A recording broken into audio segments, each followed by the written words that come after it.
Alors, le Rambam, étude du jour. Alors, Sefer Mizvot, 7 Adar, 5785.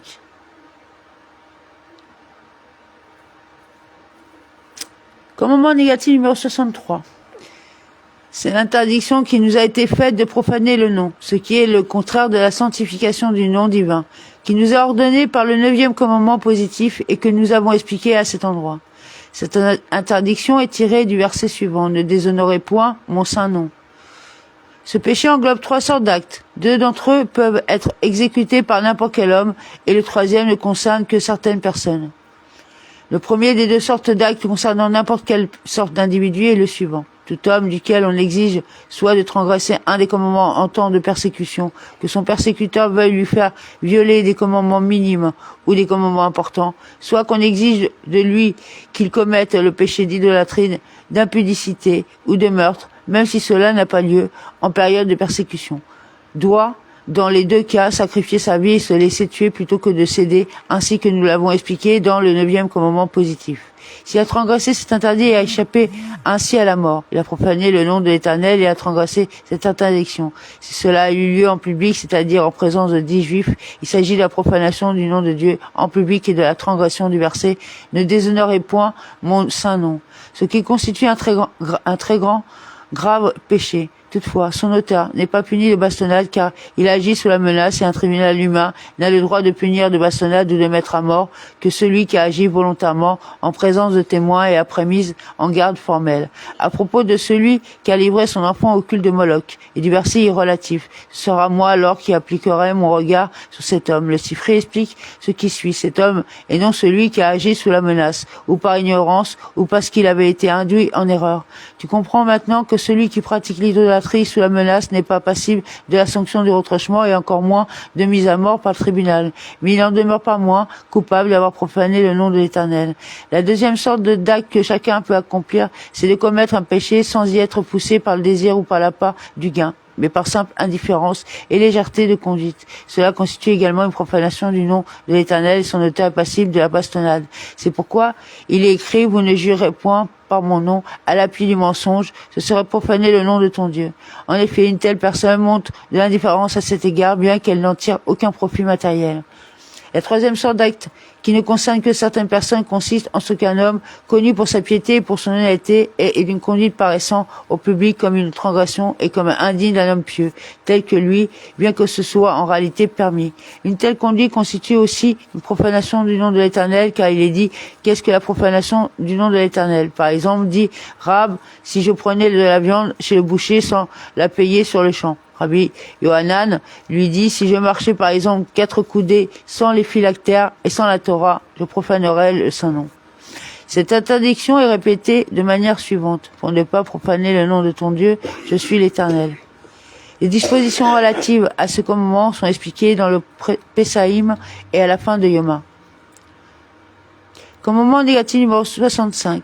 C'est l'interdiction qui nous a été faite de détériorer les lieux consacrés au service divin, de détruire les livres sacrés, d'effacer le saint nom ou d'accomplir tout acte similaire.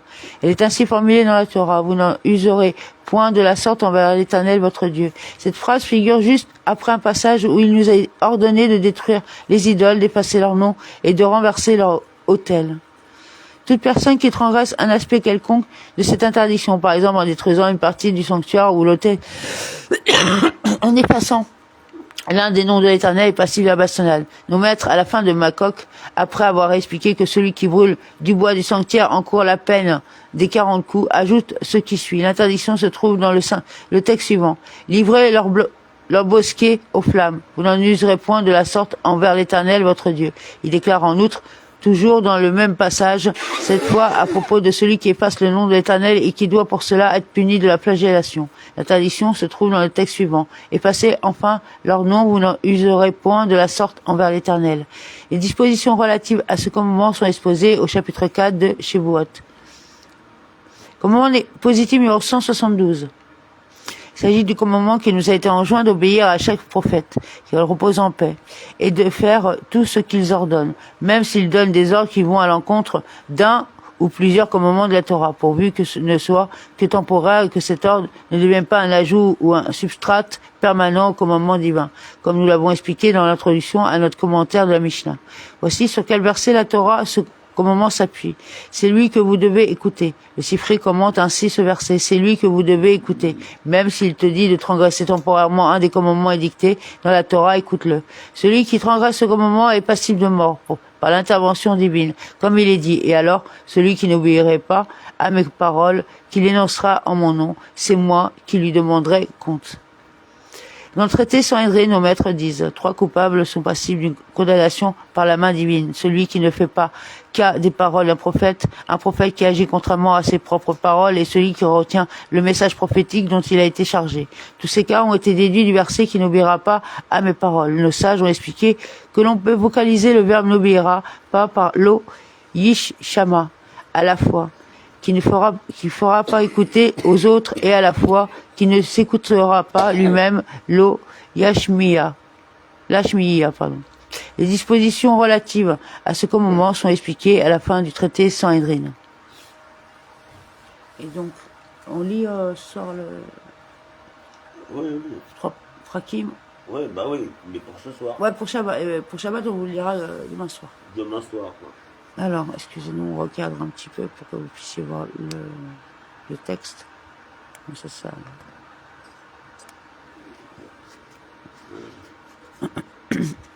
Alors, cet Adar, 5785, loi relative au fondement de la Torah, chapitre 7, et c'est 3 prakim, l'étude 3 prakim. Alors, c'est l'un des principes fondamentaux de la foi de reconnaître que Dieu communique avec l'homme par la prophétie. L'esprit prophétique ne repose que sur un sage éminent, fort de son caractère, qui n'est en aucune manière dominé par son penchant, mais au contraire, qui par son esprit contient toujours son inclination. Un homme doté d'une largesse, un homme nanti de toutes ses qualités et entier dans son corps.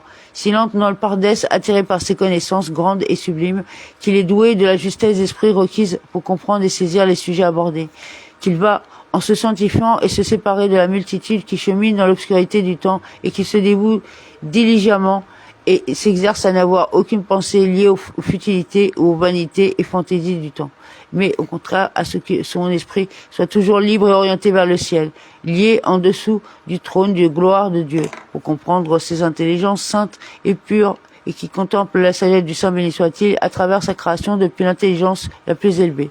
Les saints anges appelés Rayot, jusqu'aux êtres créés au centre de la terre, pour connaître à travers eux sa grandeur. Immédiatement, l'Esprit divin opposera sur lui. Lorsque l'Esprit divin opposera sur lui, son âme sera mêlée au rang des anges appelés Ishim, et il deviendra une autre personne. Il comprendra de lui-même qu'il n'est plus comme auparavant, qu'il s'est élevé au-delà du niveau des autres hommes sages. Comme il est dit à propos de Saül. 1 Samuel 10:6. Tu prophétiseras avec eux, et tu deviendras un autre homme. 2. Il existe différents degrés de prophétie. De même qu'en sagesse, un sage dépasse l'autre. De même, dans le domaine de la prophétie, il existe des prophètes plus grands que d'autres. Tous ne reçoivent la vision prophétique à travers un rêve nocturne ou le jour lorsqu'un état de torpeur s'empare d'eux. Comme il est dit, Nombre 12:6, dans une vision, je me ferai connaître à lui. Dans un songe, je m'entretiendrai avec lui. Tous les prophètes, quand ils reçoivent la prophétie, tremblent de tous leurs membres, leur vigueur disparaît, leurs pensées se troublent et leur esprit demeure ainsi disposé à saisir ce qu'ils voient. Comme il est dit, au sujet d'Abraham, Genèse 15:12. Et voici qu'une angoisse sombre, profonde, pesait sur lui. Et à propos de Daniel, Daniel 10:8. Mon visage s'altéra jusqu'à en devenir livide, et mes forces m'abandonnèrent. 3. Les informations communiquées aux prophètes dans la vision prophétique le sont sous la forme d'images métaphoriques. Immédiatement, l'interprétation de cette image sera inscrite en son cœur dans la vision prophétique. Il saura de quoi il s'agit. Telle l'échelle que vit Jacob, notre père, avec des anges qui montaient et descendaient. Métaphore pour l'ascension des empires et leur chute. De même, les rayotes que vit Ézéchiel, la chaudière bouillonnante et l'amandier que vit Jérémie. Le rouleau que vit Ézéchiel et la mesure épha que vit Zacharie. Et de même les autres prophètes, d'aucuns rapportent l'image métaphorique et son interprétation comme cela, qui viennent d'être énoncés. D'autres disent uniquement l'interprétation. Et parfois, ils relatent l'image seulement sans son interprétation, comme certaines prophéties d'Ézéchiel et de Zacharie. Toutes les prophéties leur sont communiquées sous forme d'images métaphoriques et d'énigmes. 4. Tous les prophètes ne prophétisent pas à tout moment où ils le souhaitent. Ils doivent concentrer leur esprit et rester joyeux et de bonne humeur, isolés, car la prophétie ne repose pas dans un état de mélancolie ou d'indolence, mais au milieu de la joie. C'est pourquoi les disciples des prophètes s'éfèrent, paragraphe suivant, avaient luth, tambourin, flûte et harpe, et recherchaient la prophétie. C'est là le sens de ce qui est dit 1 Samuel 10, 5. S'abandonnant à la prophétie, c'est-à-dire marchant dans la voie de la prophétie jusqu'à ce qui prophétise, comme l'on dit, un tel aspire à devenir grand. 5. Ceux qui cherchent à prophétiser sont appelés les disciples des prophètes. Eh bien, qu'ils concentrent leur esprit, la présence divine peut reposer ou ne pas reposer sur eux.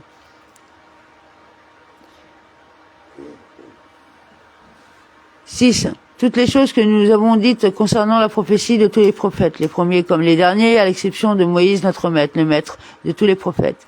Quelle différence y a-t-il entre la prophétie de Moïse et celle de tous les autres prophètes? A. Tous les prophètes prophétisaient dans un rêve ou une vision dans un état de torpeur, alors que Moïse, notre maître, prophétisait tout en étant éveillé et debout. Comme il est dit, Nombre 7, 89. Quand Moïse entrait dans la tente d'assignation pour que Dieu lui parlât, il entendait la voix lui parlant. B. Tous les prophètes recevaient leur vision prophétique par l'entremise d'un ange. C'est pourquoi ils percevaient ce qu'ils voyaient, ce qui leur était donné de voir sous forme de métaphores et d'énigmes, alors que Moïse, notre maître, ne prophétisait pas par l'intermédiaire d'un ange, comme il est dit 8, 12, 8. Je lui parle directement et il est dit, Exode 33, 11. L'Éternel parlait avec Moïse face à face, et il est dit, Nombre 12, 8. C'est l'image de Dieu qui contemple. C'est-à-dire qu'il n'y avait pas dans la prophétie de Moïse d'image métaphorique, mais il voyait la chose clairement, sans énigme ni métaphore. C'est ce que la Torah témoigne à son propos Ibid, dans une apparition claire et sans énigme, car il ne recevait pas la prophétie sous forme d'une énigme, mais d'une apparition en voyant la chose clairement. C. Tous les prophètes étaient emplis de crainte et d'effroi, et ils étaient confondus lorsqu'ils prophétisaient, ce qui n'était pas le cas de Moïse. C'est ce que nous enseigne le verset Exode 33, 11. Comme un homme s'entretient avec un autre, c'est-à-dire de même qu'un homme n'est pas bouleversé lorsqu'il entend les paroles de son semblable, de même Moïse, notre maître, avait la force d'esprit suffisante pour comprendre les paroles prophétiques tout en restant d'aplomb, en pleine possession de ses moyens. Tous les prophètes ne prophétisaient pas à tout instant où ils voulaient. Il n'en était pas ainsi que de Moïse, notre maître, qui à tout moment où il le souhaite, il recevait l'esprit divin qui le couvrait, la prophétie qui reposait sur lui. Il n'avait pas besoin de disposer son esprit de s'y préparer, car il était déjà à tout moment disposé et prêt, comme les anges. Aussi pouvait-il prophétiser à tout moment, ainsi qu'il est dit, Nombre 9, 8. Restez là, que j'apprenne ce que l'Éternel ordonnera à votre égard. C'est ce que Dieu lui promit. Comme il est dit, Deutéronome 5, 26, 27. Va, dis-leur de rentrer dans leur tente. Et toi, reste ici avec moi. Tu apprends donc que tous les prophètes, lorsque la prophétie les quittait, et retournaient à leur tente, c'est-à-dire à tous les besoins du corps, comme les autres gens. Aussi ne restent-ils pas séparés de leurs femmes. En revanche, Moïse, notre maître, ne revint jamais à sa demeure initiale. C'est pourquoi il se sépara à jamais de sa femme et de tout ce qui était semblable. Son esprit fut dès lors lié au rocher éternel et la splendeur ne le quitta plus jamais. Son visage devint rayonnant et devint saint comme les anges. 7. Il est possible qu'un prophète connaisse l'état prophétique dans son propre intérêt seulement, pour élargir son esprit et accroître son savoir au point qu'il connaisse ce qu'il ne connaissait pas concernant certaines de ces grandes choses. Et il est possible qu'un prophète soit envoyé auprès d'une nation parmi les nations du monde, ou auprès des habitants d'une certaine ville, ou d'un certain royaume, pour les préparer et pour les aviser de ce qu'ils doivent faire, ou pour les empêcher de commettre les mauvais agissements dont ils se rendent coupables. Lorsqu'il est envoyé en mission, un signe ou un miracle à accomplir lui est enseigné afin que le peuple sache que c'est vraiment Dieu qui l'a envoyé. Cependant, on ne croit pas quiconque accomplit un signe ou un miracle quand il dit être un prophète, mais uniquement un homme dont il sait depuis le début qu'il est apte à la prophétie de par sa sagesse et ses actions par lesquelles il se situe au-delà de tous ses semblables. Un tel homme qui marche dans les voies de la prophétie, dans la sainteté et l'abstinence, s'il vient ensuite et accomplit un signe ou un miracle, disant que Dieu l'a envoyé, c'est une mitzvah de l'écouter. Ainsi qu'il est dit, Deutéronome 18, 15. C'est lui que vous écouterez. Certes, il est possible qu'il accomplisse un signe ou un miracle sans être prophète, et que ce signe cache en fait autre chose, de la sorcellerie par exemple. Néanmoins, c'est une mitzvah de l'écouter, dès lors qu'il s'agit d'un homme grand et sage, apte à la prophétie. On s'en remet à la présomption qu'il est un véritable prophète. En effet, c'est là ce qui nous a été ordonné, tout comme il nous a été ordonné de rendre un jugement sur la base de témoignages de 2 témoins, malgré la possibilité qu'il ait fait un faux témoignage, puisque nous les connaissons comme gens honorables, on s'en remet à la présomption d'honorabilité. Concernant ces choses-là, et les choses semblables, il est dit Deutéronome 29-28, les choses cachées appartiennent au Seigneur, notre Dieu, mais les choses révélées apportent à nous et à nos enfants. Et il est dit 1 Samuel 16-7, l'homme ne voit que ce qu'il apparaît à l'œil, et Dieu regarde le cœur. C'est faire Hamada, loi relative au fondement de la Torah, chapitre 8. Un Moïse notre maître, les Juifs n'ont pas eu foi en lui en raison des signes qu'il a accomplis. Car celui dont la foi est fondée sur des miracles, sa foi est défaillante. Car il est possible que ce signe ait été accompli par des sortilèges ou par sorcellerie. Mais tous les miracles accomplis par Moïse dans le désert le furent pour répondre aux nécessités et non pour apporter une preuve à la véracité de sa prophétie. Quand il fut nécessaire de noyer les Égyptiens, il fendit la mer et les engloutit à l'intérieur. Quand les Hébreux eurent besoin de nourriture, il fit descendre la manne. Quand ils eurent soif, il fendit le rocher. Lorsque l'assemblée de Korah dénia son autorité, la terre les avala. Et de même pour tous les autres miracles, en vertu de quoi les Juifs eurent-ils foi en Moïse. La révélation du Sinaï, car ce sont nos propres yeux qui ont vu, et non un étranger, notre propre oreille qui ont entendu, et non celle d'un autre. Il y avait le feu, les sons et les éclairs. Moïse approchait du brouillard et la voix lui parlait, et nous entendions. Moïse, Moïse, va, dis-leur ceci et cela. Et de même est-il dit, Deutéronome 5.4. Face à face, Dieu a parlé avec vous. Et il est dit, Ébide 3. Ce n'est pas avec nos pères seulement que Dieu a contracté cette alliance, mais avec nous-mêmes, nous qui sommes ici, aujourd'hui, tous vivants. D'où savons-nous que c'est seulement la révélation du Sinaï qui constitue la preuve que sa prophétie est authentique sans aucune restriction. Car il est dit, Exode 19.9, l'Éternel dit à Moïse, « Voici, moi-même, je t'apparaîtrai au plus épais des nuages, afin que le peuple entende que c'est moi qui te parle, et qu'en toi aussi, ils aient foi à jamais. » Ce qui implique qu'avant cette révélation, leur foi en lui n'était pas une foi qui subsiste à jamais, mais une foi qui laisse place au doute.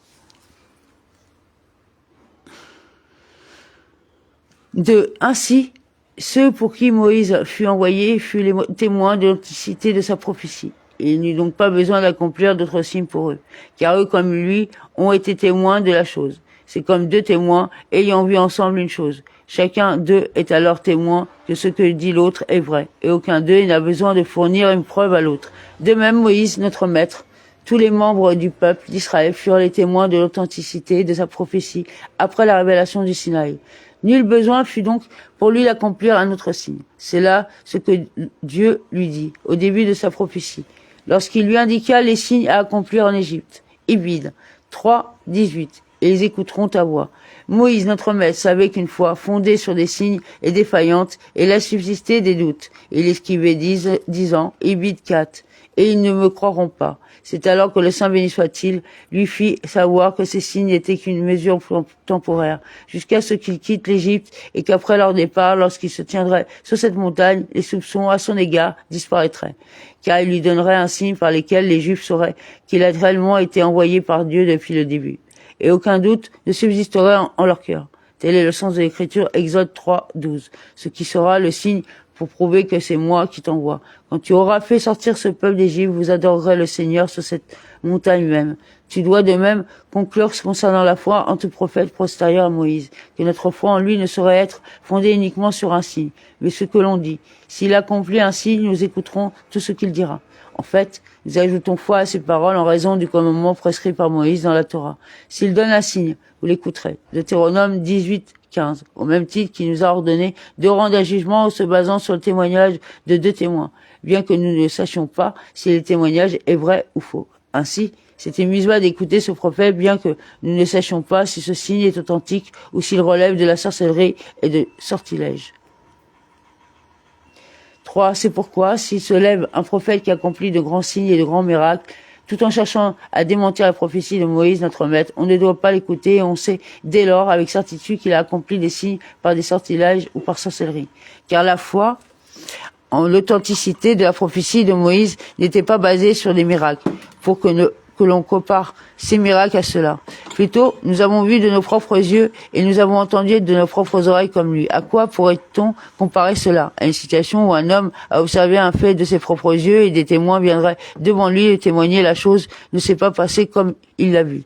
Il ne les écouterait pas et saurait avec certitude que ce sont des faux témoins. Les faux témoins. C'est pourquoi la Torah dit que si se réalise ce signe et ce miracle, tu n'écouteras pas les paroles de ce prophète.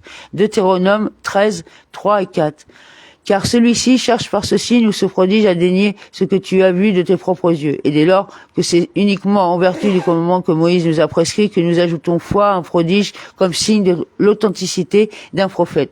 Comment pourrions-nous accepter ce signe par lequel il vient démentir la prophétie de Moïse que nous avons vue et entendue? Sefer Hamada, loi relative au fondement de la Torah, chapitre 9. 1. Il est clair et explicite dans la Torah qu'elle est une loi immuable, éternelle. Elle ne peut subir aucune modification, aucun retranchement, aucun ajout. Ainsi qu'il est dit de Deutéronome 13, 1. Tout ce commandement que je vous ai prescrit, vous le garderez et mettrez en pratique. Tu n'y ajouteras rien et tu n'y retrancheras rien. Et il est dit, Ibid 29, 28. Les choses révélées appartiennent à nous et à nos enfants à jamais, afin d'accomplir toutes les paroles de cette loi. Tu apprends donc que nous sommes enjoints d'accomplir tous les préceptes de la Torah à jamais. De même est-il dit, Lévitique 23, 14. C'est un statut éternel pour vos générations et il est dit, Deutéronome 30, 12. Il n'est pas dans le ciel. Tu apprends donc qu'un prophète n'est pas autorisé dès lors à faire une innovation dans la loi écrite ou orale. C'est pourquoi s'il se lève un homme issu des nations et du peuple juif qui accomplit un signe ou un prodige et affirme que Dieu l'a envoyé pour ajouter une mitzvah ou retrancher une mitzvah ou pour interpréter l'un des commandements avec une interprétation que nous n'avons pas entendue de Moïse, ou s'il affirme que les commandements ordonnés au peuple juif ne sont pas éternels pour toutes les générations, mais qui convenaient à une certaine époque, c'est un faux prophète, car il vient de démentir la prophétie de Moïse. Il doit être exécuté par strangulation pour avoir délibérément proféré, au nom de Dieu, des propos qui ne lui avaient pas été ordonnés. En effet, lui, béni soit-il, a ordonné à Moïse que cette loi serait immuable pour nous et nos enfants, et Dieu n'est pas un homme pour mentir. Nombre 23, 19. 2.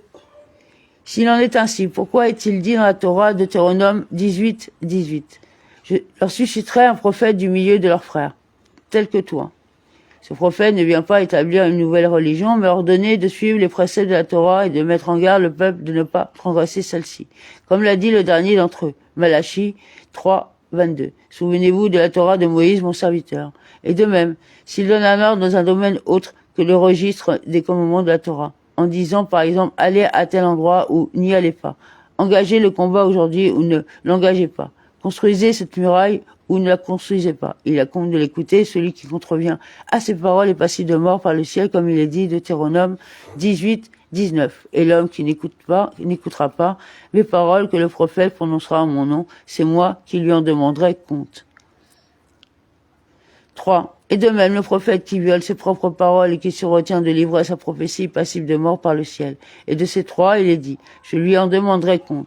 Et de même, si un prophète dont on sait qu'il est prophète nous enjoint de transgresser l'un des préceptes mentionnés dans la Torah, ou plusieurs préceptes, légers ou sévères, comme une mesure temporaire de circonstance, il incombe de l'écouter. C'est ainsi que nous avons appris des premiers sages par tradition orale. Dans tout domaine, si un prophète te dit de transgresser les préceptes de la Torah, comme le prophète Élie sur le mont Carmel, écoute-le, sauf pour l'idolâtrie, car cela à condition que ce soit une mesure temporaire, à l'exemple du prophète Élie sur le mont Carmel, qui offrit un sacrifice holocauste hors du temple, alors que Jérusalem avait été choisi comme le seul lien pour les servir, et que celui qui offre un sacrifice à l'extérieur du temple est passible de retranchement.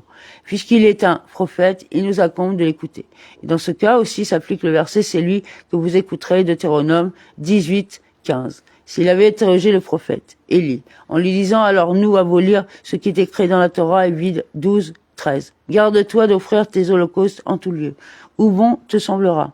Aurait-il répondu non. Il n'est question que de celui qui offre un sacrifice à l'extérieur comme quelque chose d'établi pour toujours, qui est passible de retranchement, comme nous l'avons enjoint à Moïse. Mais moi, je veux offrir aujourd'hui exceptionnellement un sacrifice à l'extérieur sur ordre de Dieu, afin de démentir les prophètes de Baal. De cette manière, si tout autre prophète ordonne au transgresser titre de mesure temporaire un ordre de la Torah, il accombe de l'écouter. Mais si le prophète affirme que le précepte est aboli pour toujours, il doit être exécuté par triangulation, car la Torah a dit, Ibid 29-28, à nous et nos enfants à jamais. 4. De même, s'il abolit l'une des règles que nous avons apprises par la tradition orale ou s'il affirme concernant l'un des préceptes de la Torah que Dieu lui a ordonné que telle doit être la loi et que la halara doit être tranchée conformément à l'opinion d'un tel, c'est un faux prophète et il doit être exécuté par strangulation. Cela même qu'il ait accompli un signe, parce qu'il vient par cela nier la Torah qu'il a dit Deutéronome 30-12. Elle n'est pas dans le ciel. Mais quand il s'agit d'une mesure temporaire, de circonstance, on l'écoute pas du tout. 5. Dans quel cas dit-on qu'il incombe d'écouter le prophète qui sursoit momentanément un précepte de la Torah? Pour tous les commandements autres que l'idolâtrie. Mais concernant le culte, l'idolâtre, on ne l'écoute pas. Même si son ordre est temporaire. Même s'il accomplit de grands signes et prodiges et dit que Dieu a ordonné de rendre un culte idolâtre aujourd'hui seulement ou en cet instant seulement. On considère qu'il a prêché la révolte contre Dieu. Deutéronome 13-6. À ce sujet, l'Écriture enjoint que s'il se réalise ce signe et ce miracle, tu n'écouteras pas les paroles de ce prophète, car il a prêché la révolte contre l'Éternel, votre Dieu. Deutéronome 13, 3, 4 et 6. Puisqu'il vient nier la prophétie de Moïse, on sait dès lors avec certitude qu'il est un faux prophète et que tout ce qu'il a accompli n'est que le fait de sortilège et sorcellerie, il doit être mis à mort par strangulation.